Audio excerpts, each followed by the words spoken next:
कर्म एवं कर्मफल मीमांसा अध्याय 12 मनोविकार।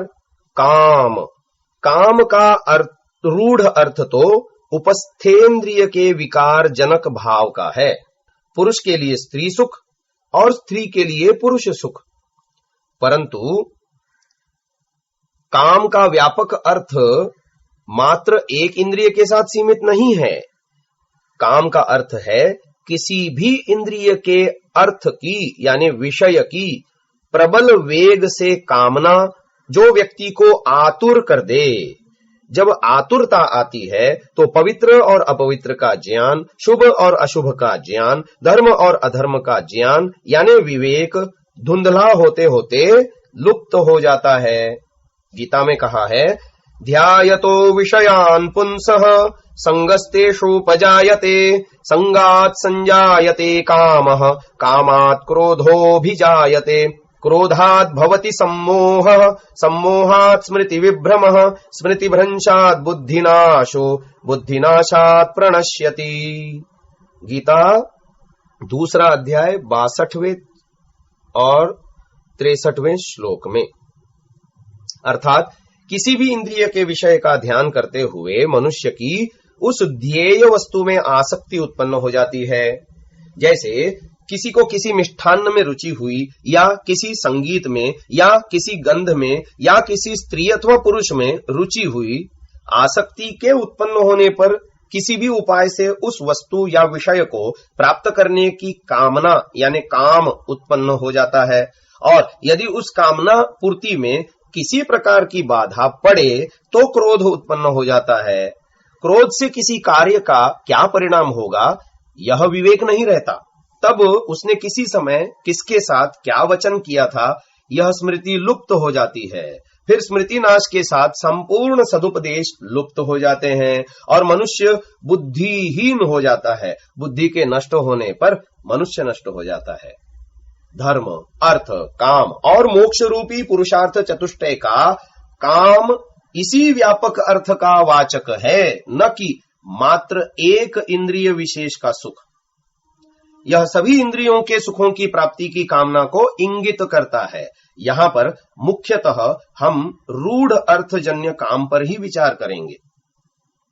मनुस्मृति में भी कामात्मता का अभिप्राय केवल रूढ़ अर्थ में न होकर व्यापक अर्थ में लिया है, जिसमें सभी इंद्रियों की अपने अपने विषयों के साथ अति सेवन की स्थिति है। जैसे रसना के साथ रस की, घ्राण के साथ गंध की, चक्षु के साथ रूप की, कान के साथ शब्द की, त्वचा के साथ स्पर्श की। अति भी कामात्मता में आती है।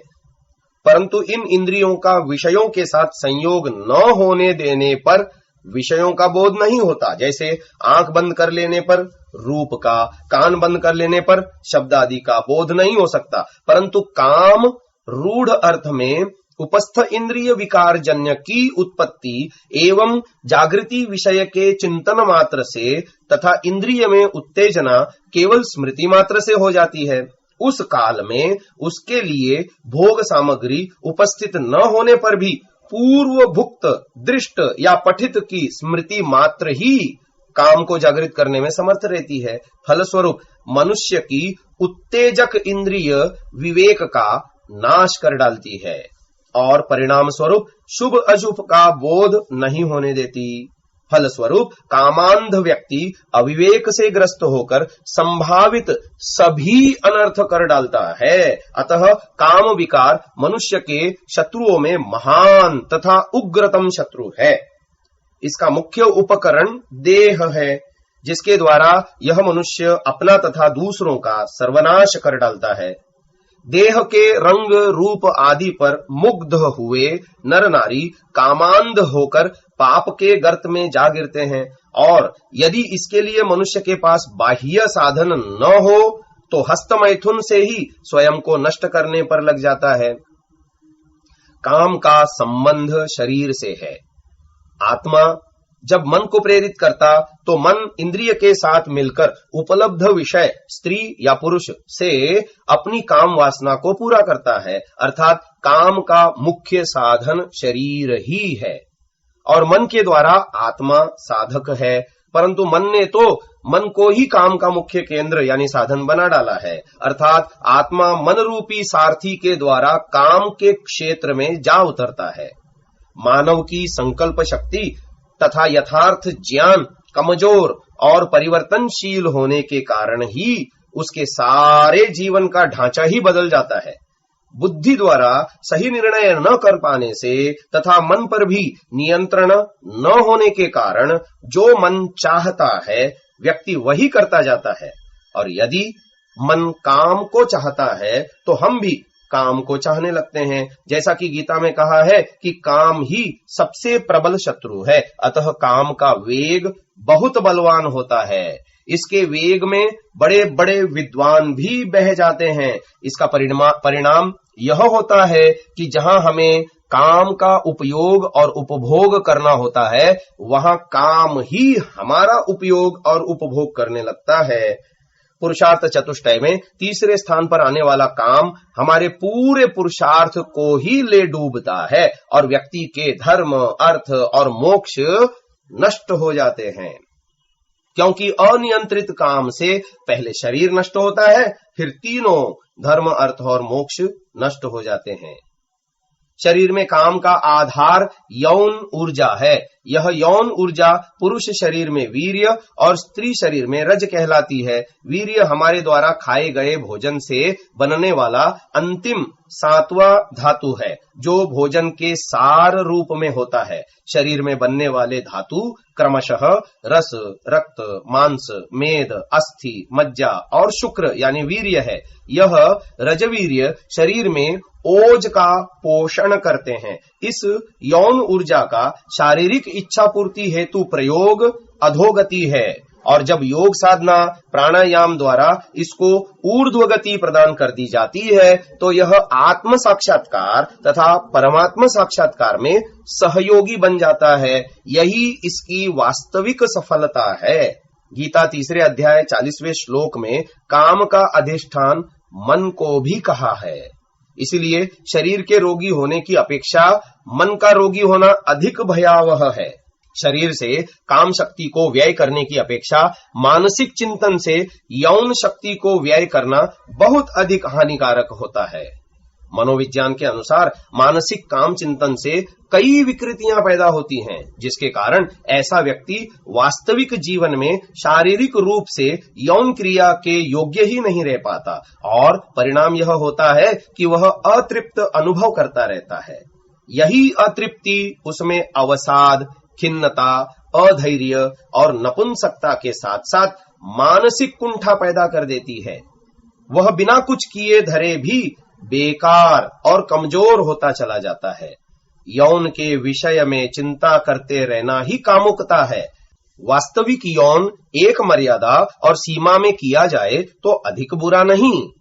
एक सद्गृहस्थ ऋतुकाल में अपनी पत्नी को वीर्यदान करता हुआ भी ब्रह्मचारी ही कहलाता है, अथवा वह शास्त्रानुकूल संतानोत्पत्ति हेतु यौनाचार करते हुए भी स्वस्थ रह सकता है, परंतु उसकी भी अधिकता शरीर का नाश ही करती है। मर्यादित काम का भोग सृष्टि क्रम के लिए भी अनिवार्य है, लेकिन मानसिक रूप से यौन चिंतन करने की कोई मर्यादा ही नहीं होती। आज के युग में तो दूरदर्शन, चलचित्र आदि के द्वारा इसके साधन बहुलता से उपलब्ध हैं। मन यौन चिंतन में लगा नहीं कि रंगीन ख्यालों की काल्पनिक दुनिया में सैर करने लगता है। मन के लड्डू खाता रहता है। मनचाही कल्पनाओं में खोकर जो वास्तविक जीवन में नहीं हो पाता या नहीं हो सकता, उसे ख्यालों में होता देखता रहता है। आजकल तो पश्चिम में इन अप्राकृतिक यौन कृत्यों के चलचित्र भी उपलब्ध हैं, जिसे युवा वर्ग देखकर वैसा ही करने का प्रयास करता है या मात्र देखकर ही अपनी यौन ऊर्जा को नष्ट कर डालता है। पश्चिम का अंधानुकरण अब यहाँ भारत में भी होने लगा है। इन्हीं दिवा स्वप्नों में खोया हुआ इंसान अपनी शक्ति यानी ओज को क्षय करता रहता है। यह स्वप्न दोष का भी प्रबल कारण बनता जाता है। मानसिक यौन चिंतन करते रहने वाले को शारीरिक रूप से अतृप्ति होती है, क्योंकि यथार्थ और कल्पना में बहुत अधिक अंतर होता है। मानसिक कल्पना में व्यक्ति इतना कुछ सोच लेता है, इतने ऊंचे मंसूबे बना लेता है कि उस स्तर तक वास्तविक जीवन में कर पाना संभव नहीं होता। जैसे कि उपन्यासों या चलचित्रों यानी फिल्मों में तो कुछ भी घटना चित्रित कर दी जाती है, वैसी घटना वास्तविक जीवन में होना असंभव होता है। उसी प्रकार मानसिक यौन चिंतन करने वाला मनचाही कल्पनाओं में जितना वह जैसा चाहता है उतना सोचता रहता है, पर वास्तविक जीवन में उतना नहीं कर पाता और न ही कर सकता। अतः वह अतृप्ति का अनुभव करता रहता है और हीनता का शिकार हो जाता है। आज की फिल्में और सस्ते रोमांटिक उपन्यास ऐसे मानसिक यौन चिंतन को बढ़ाने में सहायक सिद्ध हो रहे हैं, क्योंकि उनमें अतिरेकवादी घटनाएं और रोमांस के तरीकों को बहुत ही लुभावने ढंग से प्रस्तुत किया जाता है, जैसे कि वास्तविक जीवन में कभी होता ही नहीं। फिल्मों में भी वैसा करने वाले अभिनेता और अभिनेत्रियां भी अपने वास्तविक जीवन में वैसा नहीं करते, फिर दर्शक वर्ग की तो कथा ही क्या। ऐसे व्यक्ति मानसिक रूप से व्यथित और मन के साथ शरीर से भी रोगी रहते हैं। यदि हम मन को काम का केंद्र बना लेते हैं तो निश्चय ही हमारी मानसिकता कामुक हो जाएगी, और तृप्त होना तो मन का स्वभाव ही नहीं है। अतः हमारी कामुकता भी हमेशा अतृप्त बनी रहेगी। यही कारण है कि कामातुरता जीवन में बढ़ती ही जाती है और तृप्ति कभी नहीं हो पाती। शारीरिक कामुकता तो थक कर और शिथिल होकर तृप्त हो भी जाती है, पर यदि मन की कामुकता फिर भी बनी रहे तो कभी तृप्ति हो नहीं सकती।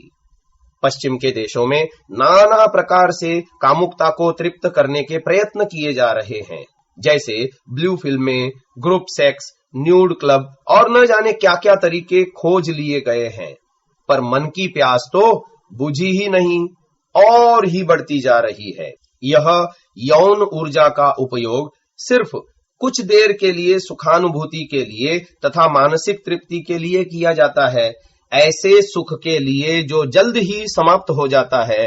वस्तुतः काम क्रीड़ा से तो सुख मिलने वाला है ही नहीं, मात्र एक अनुभूति है जिसे सुखानुभूति कहा जाता है। सुख की यह विशेषता कही जाती है कि यह प्राप्त होने वाले क्षण से ही घटना शुरू हो जाता है। काम से मिलने वाली सुखानुभूति भी निरंतर बनी नहीं रह सकती। जैसे किसी व्यक्ति को कोई व्यक्ति बहुत समय बाद मिले तो वह व्यक्ति उसे भावावेश में आलिंगन कर छाती से लगा लेगा। प्रेमी प्रेमिका स्त्री पुरुष थोड़ी देर के लिए इस आलिंगन में सुख का अनुभव अवश्य कर सकते हैं, पर यह तथाकथित सुख अधिक देर तक टिका नहीं रह सकता। थोड़ी देर बाद अलग होना ही होगा। कल्पना करें, एक व्यक्ति उस आलिंगन को छोड़े ही नहीं तो यह आलिंगन एक मुसीबत बन जाएगा और दूसरा व्यक्ति छूटने के लिए छटपटाने लगेगा। वस्तुतः दुख का न होना ही तो सुख है। जैसे जैसे व्यक्ति में दुखानुभूति शुरू होती है वैसे वैसे सुखानुभूति समाप्त हो जाती है। दुख का कम होना ही सुख का बढ़ना है। काम के जो दुष्परिणाम हैं उनसे सुख मिलना तो असंभव है, परंतु दुख की मात्रा बढ़ती ही जाती है। तो क्षणिक काल्पनिक सुखानुभूति के लिए लंबे दुख को आमंत्रित करना कहाँ की समझदारी है। सुख की लालसा ने, काम की पुनरावृत्ति करने की प्रवृत्ति ने ही मनुष्य को कामुक बनाया है। क्षणिक सुखानुभूति को बारंबार पाने और भोगने की इच्छा से मनुष्य पुनः पुनः यौन प्रक्रिया में प्रवृत्त होता है। यह यौन ऊर्जा को अधोगति प्रदान कर नीचे की तरफ ले जाता है, क्योंकि इसमें यौन ऊर्जा का उपयोग शारीरिक संतुष्टि के लिए होता है। अतः मनुष्य बार बार यौन क्रीड़ा करके अपनी यौन ऊर्जा को, शारीरिक शक्ति यानी ओज को व्यर्थ व्यय करता रहता है। शारीरिक शक्ति और क्षमता की एक सीमा होती है। अतः मनुष्य शारीरिक स्तर पर न तो जल्दी जल्दी इस प्रक्रिया को दोहरा सकता है और न ही मनचाहे लंबे समय तक इस प्रक्रिया को चालू रख सकता है। अतः ऐसी स्थिति में वह नाना प्रकार की वाजीकरण औषधियों तथा पदार्थों का सेवन करके इसकी अवधि और बारंबारता को बढ़ाना चाहता है।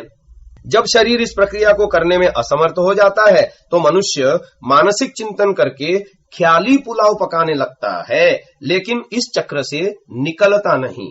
या तो वह गुजरे हुए किसी यौन प्रसंग की स्मृति में खो जाएगा या भविष्य में होने वाले यौन प्रसंग के लिए कल्पना करेगा। शरीर की असमर्थता होने पर व्यक्ति व्यावहारिक ढंग से कुछ न कुछ कर पाए और मन भी काम की वासना से रहित हो जाए तो बात समाप्त हो जाएगी। और यदि शरीर खूब समर्थ बलवान हो और मन फिर भी कामुक प्रवृत्ति का न हो तो एक बार यौन प्रक्रिया से गुजर जाने के बाद काम के वेग से मुक्ति मिल जाएगी, परंतु ऐसा होता नहीं है। थकता तो शरीर है और कमजोर भी शरीर ही होता है और रोगग्रस्त होकर शरीर ही दुर्बल और असमर्थ होता है। बुढ़ापे का असर भी शरीर और इसकी इंद्रियों पर होता है, मन पर नहीं होता। मन तो अभी भी जवान है, तब भी जवान है। एक 70 वर्ष के वृद्ध का जीवन यदि कामुक मनोवृत्तियों में बीता होगा तो वह उस आयु में भी कामुक विचारों से ग्रस्त बना रहेगा और मानसिक ढंग से अपनी मानसिक शक्ति को अधोगति देता रहेगा। इसके विपरीत जिस व्यक्ति का जीवन कामुकता से रहित रहा होगा, जिसने गृहस्थ जीवन में काम ऊर्जा का भोग करके भी काम का केंद्र मन को न बनाकर शरीर ही रखा होगा, तो उसका मन काम का उपभोग करते हुए भी कामुकता से खाली रहा होगा, तो उसका बुढ़ापा भी सक्षम होगा, कामुकता से भरा नहीं होगा। यह काम सुख कैसा है?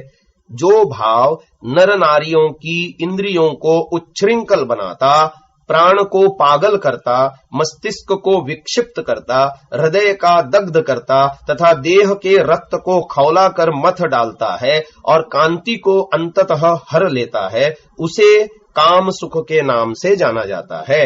क्या यह आश्चर्य नहीं है कि हतबुद्धि नर नारी उसे सुख ही नहीं परम सुख की उपाधि प्रदान करके उसे पाने के लिए अति व्याकुल रहते हैं।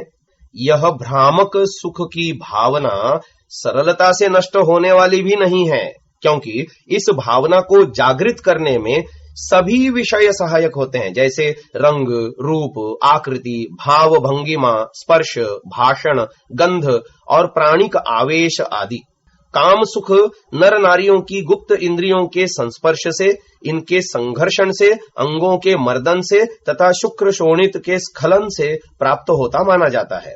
मैथुन के समय इंद्रिय संघर्षण के साथ शुक्र शोणित का क्षरण ठीक समय पर यदि न हो तो सुख की अनुभूति तो दूर, इससे विरक्ति तथा परस्पर घृणा का भाव भी आता है। यह शुक्र शोणित का स्खलन कायिक, प्राणिक तथा मानसिक असह्य आवेग का शमन कर सबको समता में ला देता है। अतः यह भ्रांति होती है कि मैथुन में बड़ा सुख है। आवेश जितना उग्र होता है, उसके शमन से सुख शांति की प्रतीति भी उसी अनुपात में अधिक होती है। जैसे उग्र गर्मी में शीतल जल का स्नान तथा प्यास की उग्रता में शीतल जल का पान जितना सुखद लगता है, उसके विपरीत शीतकाल में उसके स्पर्श की भी इच्छा नहीं होती। अपनी कल्पना के आधार पर हुए उक्त शारीरिक परिवर्तनों को नर नारी सुख मान लेते हैं। आधुनिक मनोविज्ञान के अनुसार तो माता पिता को बहुधा अपने शिशु यानी बालक बालिकाओं के दर्शन से रूप का, आलिंगन से कोमलता का तथा स्पर्श और चुंबन से वासना शमन का सुख मिल जाता है। आवेगों का सामयिक शमन हो जाता है। काम सुख के लिए पहले हम स्वयं के लिए शारीरिक, प्राणिक तथा मानसिक आवेश जागृत करते तथा बाद में उसके शमन से सुख की अनुभूति करते हैं। शारीरिक स्पर्श, संघर्षण तथा शुक्र शोणित के स्खलन से क्या सुख विशेष अनुभूति या प्राप्त होता है? वस्तुतः यह मात्र सुखानुभूति है, जिसमें सुख न होकर अंत में शरीर की शक्तियों का क्षय से उत्पन्न परिणामतः दुख ही प्राप्त होते हैं। आचार्य चाणक्य जी नीति शास्त्र में लिखते हैं, नास्ति काम समो व्याधि 5 बार। काम के समान कोई दूसरी व्याधि नहीं है, इसलिए कहा गया है, दिवा पश्यति नो लूकः काको नक्तम न पश्यति अपूर्वः कोपि कामांधो दिवा नक्तम न पश्यति। अर्थात उल्लू को दिन में दिखाई नहीं देता और कौवे को रात्रि में दिखलाई नहीं देता, परंतु कामांध ऐसा विचित्र जंतु है जिसे न दिन में और न ही रात्रि में दिखाई देता है। प्रपतने मदनस्य बुध्यते रजनी न दिवा न दिवाकरः।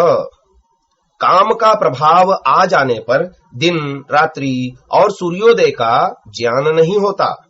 भोगों की प्राप्ति एवं उनसे तृप्ति के संबंध में योग दर्शन के भाष्यकार महर्षि व्यास जी साधनपाद 2.15 के सूत्र के भाष्य में लिखते हैं, जो भोगों अर्थात लौकिक सुखानुभूतियों में इंद्रियों की तृप्ति होती है वह सुख है, और जो इंद्रियों की चंचलता से तृप्ति का न होना है वह दुख है। इंद्रियों की भोगों के निरंतर बार बार भोगते रहने से तृष्णा रहित नहीं किया जा सकता, क्योंकि भोगों को भोगने के बाद भोगों के प्रति अनुराग या चाहना तथा इंद्रियों के विषय ग्रहण की कुशलता बढ़ती ही जाती है। अतः भोगों को बार बार भोगना सुख प्राप्ति का उपाय नहीं है, परंतु हम तो काम की शांति यानी तृप्ति बार बार भोगने से चाहते हैं, जो कि संभव नहीं है। हाँ, इससे हमारी शारीरिक शक्ति लगातार व्यय होती जाती है और हम शनैः ही शरीर से असक्षम होते चले जाते हैं। इस भोगातिशयता का परिणाम कभी सुखकर नहीं होता।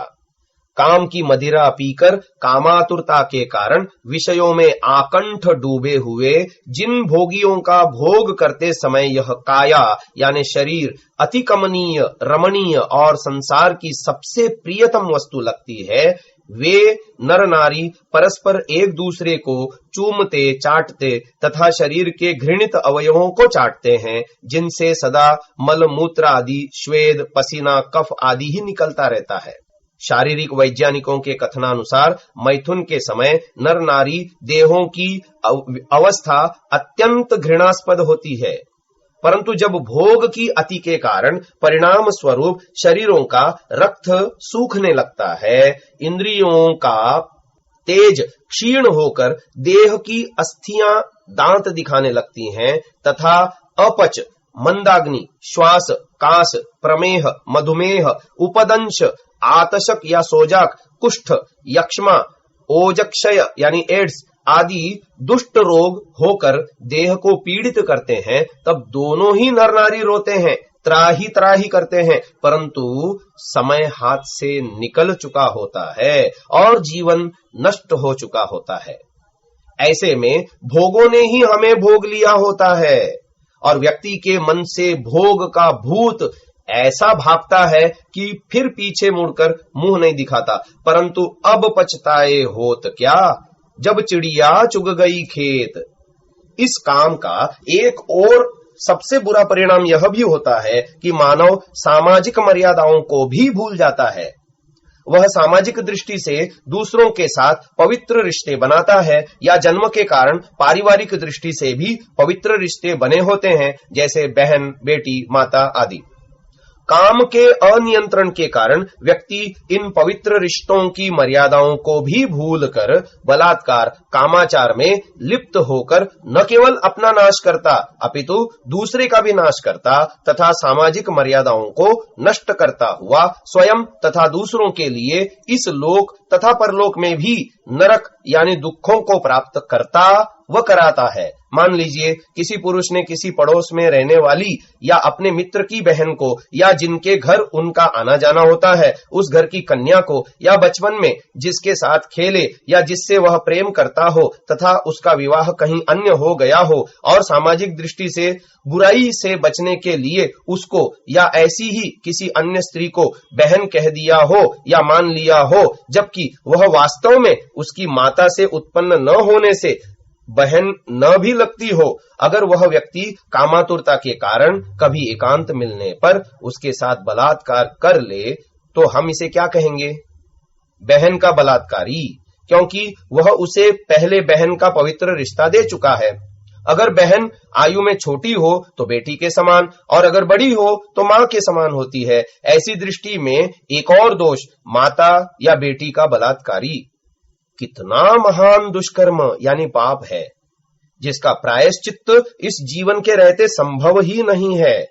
अब उस स्त्री के दूसरे परिवारजनों की सोच देखें। यदि उसकी शादी अभी तक नहीं हुई तो उसके माता पिता, भाई बहन आदि की, और यदि शादी हो चुकी हो तो उसके पति तथा संतान की मानसिक स्थिति का अनुमान तथा इस दुष्कर्म के परिणाम स्वरूप हो सकने वाली हिंसा तथा प्रतिकर्म में बलात्कारी के परिवार की निर्दोष स्त्रियों पर बलात्कार की संभावना का भी अनुमान किया जा सकता है।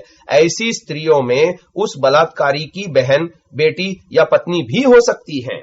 आचार्य चाणक्य जी नीति शास्त्र में कहते हैं, राजपत्नी गुरोः पत्नी मित्र पत्नी तथैव च पत्नी माता स्वमाता च पंचैता मातरः स्मृताः। नीति सूत्र 4:20।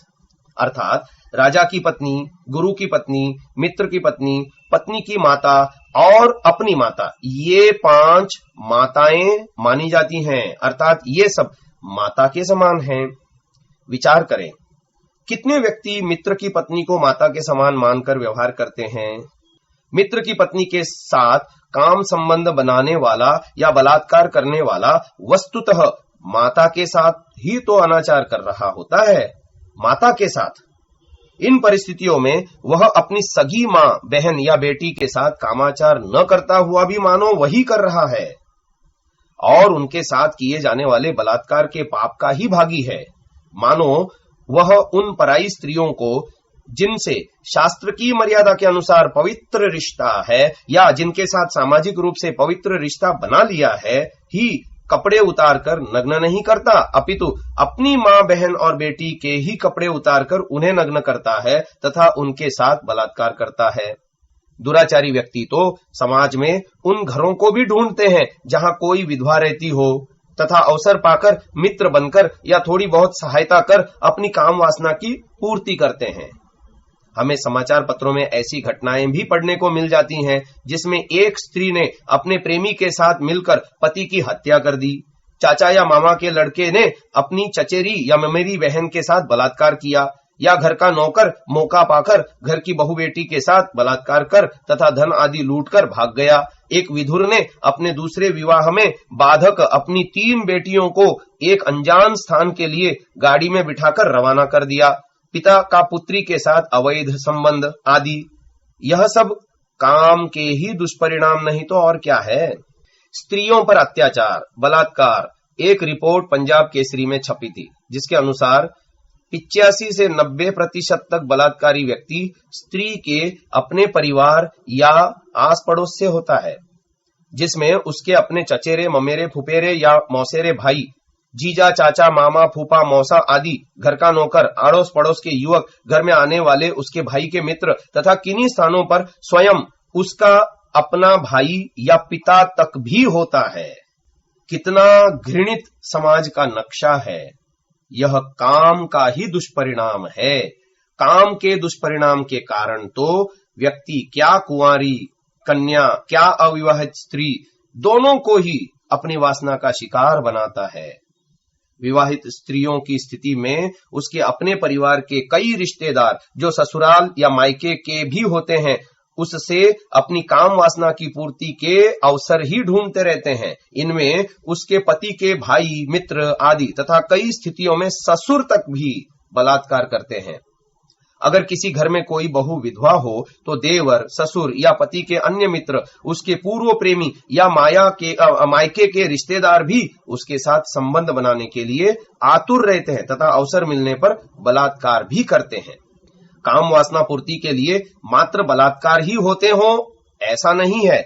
जब स्त्री भी अपनी सहमति के साथ अपनी वासना पूर्ति करे या विरोध न करे तो स्थिति और भी भयंकर हो जाती है। ऐसी स्थिति में काम वासना का लंबा चक्र चल पड़ता है। कई स्थितियों में प्रथम बलात्कार के बाद समाज का भय दिखाकर ही काम वासना पूर्ति का क्रम शुरू हो जाता है, या फिर प्रथम बलात्कार के बाद स्त्री स्वयं भी ऐसा चाहने लगती हो, चाहे इच्छा से या किसी अन्य कारणों से, तो भी यह यौन संबंध जारी रहते हैं। ऐसा नहीं कि केवल पुरुष ही इस सब के लिए हमेशा दोषी हो या काम वासना की पूर्ति का आरंभ केवल पुरुष ही करता हो। कई अवसरों पर यह कार्य स्वयं स्त्री ही आरंभ कर देती है। यूरोप तथा अमेरिका में जहां इसे बुराई नहीं समझा जाता, वहां तो कोई भी कभी भी शारीरिक संतुष्टि के नाम से किसी के भी साथ अपनी सहमति से अपनी वासना पूर्ति कर सकता है और समाज में इसे बुरा भी नहीं माना जाता, वरन उनका व्यक्तिगत अधिकार तथा स्वतंत्रता समझी जाती है जिसमें दूसरा हस्तक्षेप नहीं कर सकता। यह नहीं कि वहां पर बलात्कार नहीं होते, बलात्कार तो वहां भी होते हैं। पश्चिम के प्रभाव में आकर यहां भारत में भी आज स्त्रियां भी निरंकुश होती जा रही हैं तथा पर पुरुष के साथ यौन संबंधों को बुरा न मानते हुए अपनी वासना पूर्ति में लगी रहती हैं। जहां स्त्री अपनी इच्छा से अपनी वासना पूर्ति में लगी हो तो उस पर भी उन्हीं सामाजिक बंधनों को तोड़ने का अपराध होता है, जैसे कि भाई, पुत्र या पिता के सामाजिक रिश्ते। जो कार्य पुरुष के लिए अपराध है वही स्त्री के लिए भी है। जो दंड समाज और ईश्वर की व्यवस्था में पुरुष के लिए है वही स्त्री के लिए भी है। ईश्वर तो निष्पक्ष होकर ही न्याय करता है। मनुष्य का शरीर पाकर भी कर्म यदि पशु वाले किए जाएं तो मनुष्य और पशुओं में कोई अंतर नहीं रह जाता। पशु को किसी रिश्ते की कोई मर्यादा नहीं होती और न ही उसे भोगों की कमी होती है, क्योंकि वे तो है ही भोग योनियां। वहां तो पशु अपनी युवा संतान तथा माता तक के साथ समागम करते देखे जा सकते हैं, क्योंकि उन्हें किसी रिश्ते का एहसास या ज्ञान ही नहीं होता। अगर मनुष्य भी ऐसा ही करे तो उसे अपने आप को पशु ही समझना चाहिए। हीरा जन्म पाकर भी पाप के कीचड़ में पड़ा हुआ मानव अपने आगे के बहुत अधिक जन्मों का नाश ही कर डालता है। समाज में कई बार बलात्कार मात्र काम के कारण ही नहीं किए जाते, वरन जब कभी कोई स्त्री समाज सुधार के कार्य में लगी हो या किसी सामाजिक बुराई को दूर करने के कार्य को कर रही हो या किसी शक्तिशाली, प्रभावशाली परंतु दुष्ट, अधार्मिक व्यक्ति की वास्तविकता को समाज के सामने लाने के लिए प्रयत्नशील हो, तो उस स्त्री को अपनी राह से हटाने तथा उसे अपनी तथा समाज की नजरों से गिराने के लिए उस पर बलात्कार किया जाता है, ताकि वह इस अत्याचार के कारण अपनी नजरों से गिरकर उस कार्य से अलग हो जाए।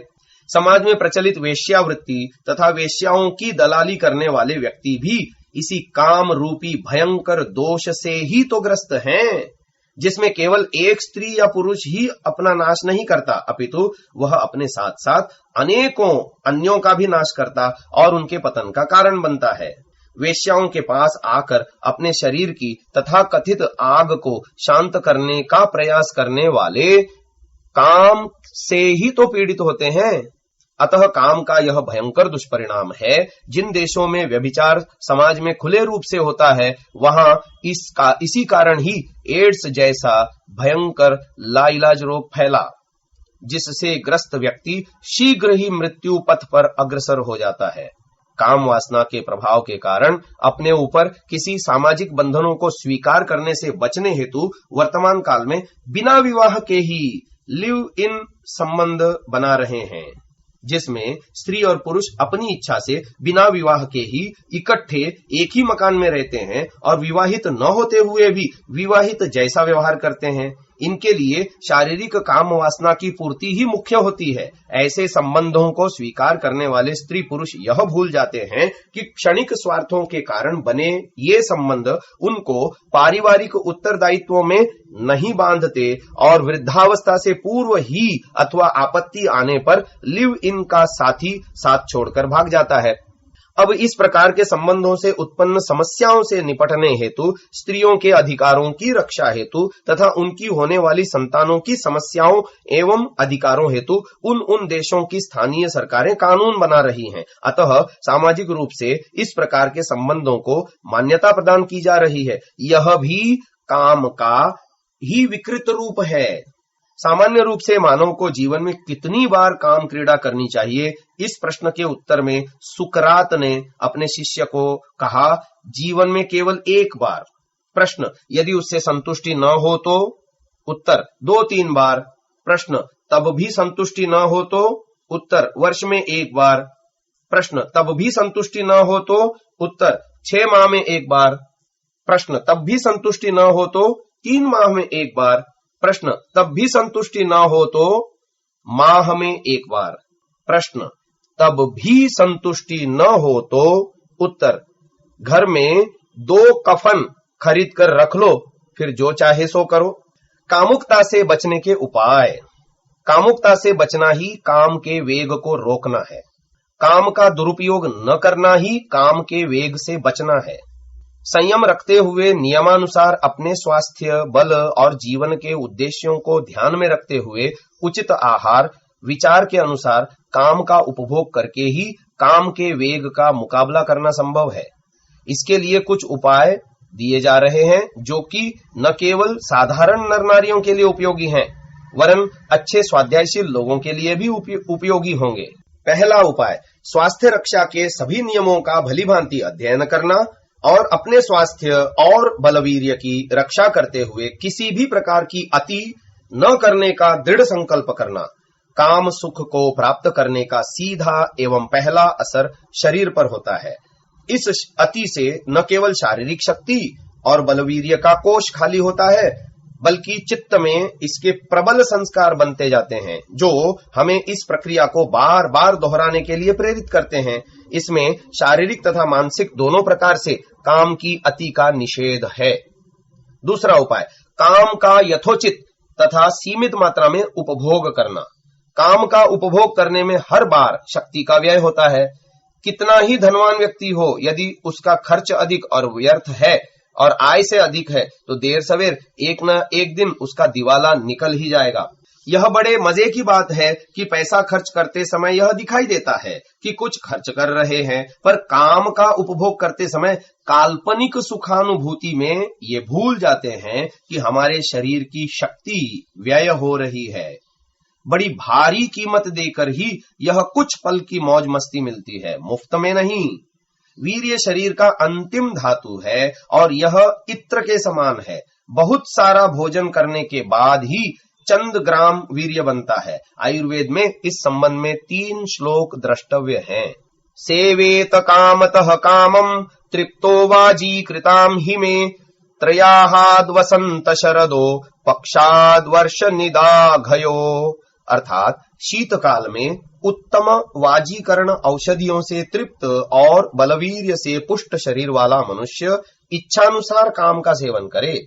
वसंत और शरद ऋतु में 3 दिन छोड़कर और वर्षा और ग्रीष्म में 15 दिन में एक बार काम का सेवन करे। ऐसा न करने पर क्या परिणाम होंगे? भ्रम क्लमोरुर्दौर्बल्य बलधात्वीन्द्रियक्षयाः अपर्व मरणम च स्यादन्यथा गच्छतः स्त्रियम।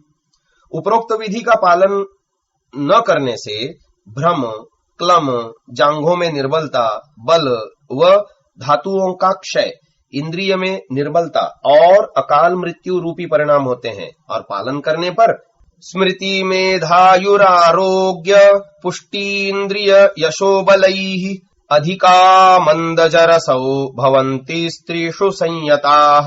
अर्थात स्त्रियों के विषय में संयमी पुरुष स्मरण शक्ति, बुद्धि, आयु, आरोग्य, पुष्टि, इंद्रिय शक्ति, शुक्र, यश और बल में अधिक होता है और उसको बुढ़ापा देर से आता है। काम क्रीड़ा करने पर भी यदि संतुष्ट न हो तो नर नारी कुंठा से ग्रस्त होकर चिड़चिड़े, उदासीन, सिर दर्द, हिस्टीरिया, चक्कर, अनिद्रा आदि व्याधियों के शिकार हो जाते हैं। तीसरा उपाय है धार्मिक साहित्य पढ़ना, अच्छी संगति में रहना और हमेशा अच्छे कार्यों में व्यस्त रहना। चौथा उपाय है पर स्त्री गमन कभी न करना। यौन क्रिया में अति प्रायः तभी होती है जब व्यक्ति पत्नी के अलावा पर स्त्री से भी संपर्क बनाता है या अन्य तरीकों से अपनी शक्ति को व्यय अर्थात नष्ट करता है। एक पत्नी व्रत पति इस विषय में अति करता हुआ भी उतनी अति नहीं कर पाता जितनी परस्त्री गमन से की जा सकती है। परस्त्री गमन न करने से जहां एक सीमा कायम होती है, वहीं नाना प्रकार के ऐसे संक्रामक रोगों से भी रक्षा हो जाती है जो प्रायः परस्त्री गमन करने से होती है। एक पत्नी व्रती होने से जहां सामाजिक मर्यादाओं का पालन होता है, वहीं समाज में दुराचार भी नहीं फैलता।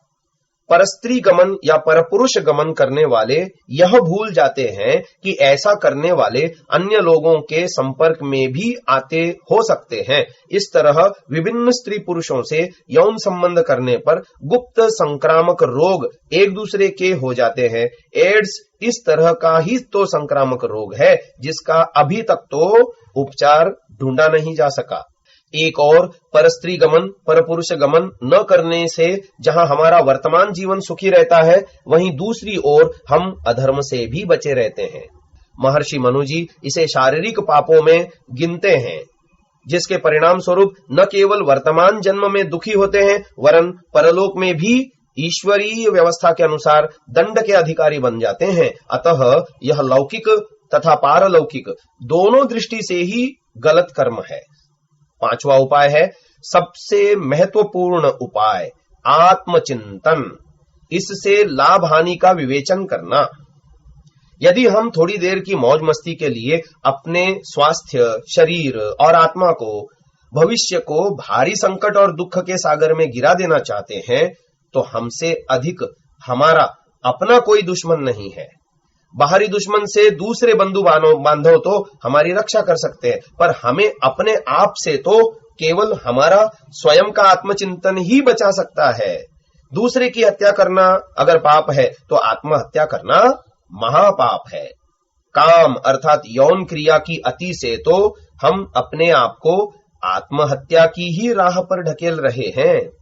उपरोक्त उपाय उन लोगों के लिए पर्याप्त हैं जो वर्तमान जीवन में सुखपूर्वक जीना चाहते हैं और परलोक अर्थात ईश्वर आत्मा का जिनकी दृष्टि में कोई महत्व नहीं है या विशेष महत्व नहीं है, परंतु जो आत्म पथ का पथिक है, मोक्ष मार्ग पर चलना चाहता है, आत्म साक्षात्कार कर परमात्मा साक्षात्कार करना चाहता है, वह निम्न चिंतन से अपने आप को सत्य की ओर अग्रसर करे।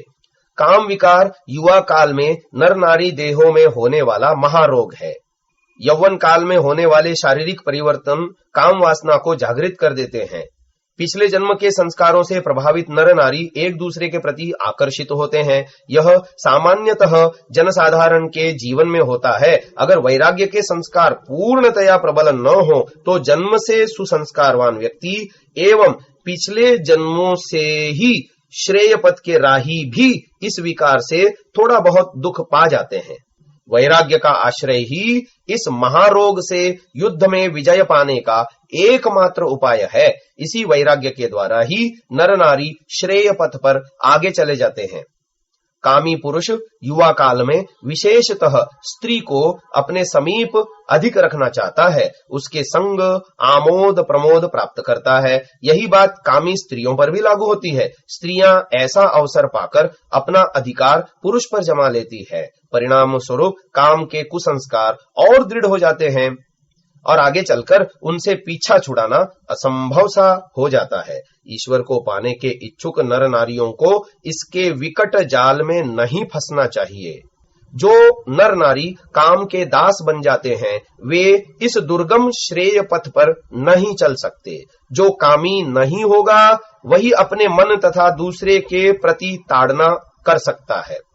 देह की दुर्गंध असह्य होती है, तभी तो नर नारी सुगंधित पुष्पमाला, इत्र आदि साधनों का प्रयोग करते हैं जो शरीर के मलों से उठने वाली दुर्गंध को दबा देते हैं। रूप के अंधे कामी नर नारी अपनी घ्राणेन्द्रिय का प्रयोग उस समय नहीं कर पाते, तभी तो रूप पर मुग्ध होकर पुनः पुनः काम तृप्ति की चाहना में अनर्थ किए जाते हैं। मनुष्य की अपेक्षा तो पशु अच्छा है जो सूंघ कर समय को पहचान कर मादा के पास जाता है।